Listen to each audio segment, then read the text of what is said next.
Au milieu d'un important dispositif de pompiers et de policiers, ces enfants doivent être évacués. Certains portent une couverture de survie et tous sont amenés jusqu'à ces bus.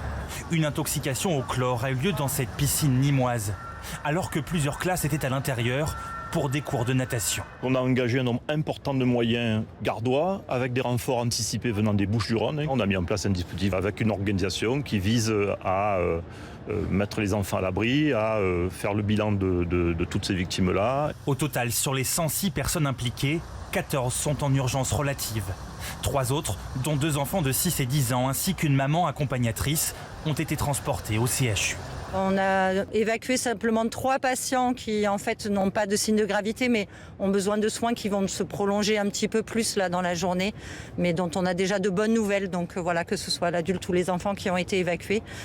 Sinon tous les soins ont pu être faits localement. Cette piscine se trouve au sud de la ville. Les enfants et les encadrants évacués venaient eux d'écoles élémentaires de ces 3 communes voisines. Mais comment expliquer cet incident ? Selon le directeur de la piscine, la fuite est intervenue alors que l'établissement s'approvisionnait en chlore. C'est une opération que l'on fait depuis des années régulièrement.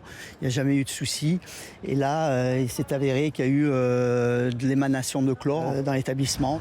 Une enquête judiciaire a été ouverte par le parquet de Nîmes pour blessures involontaires.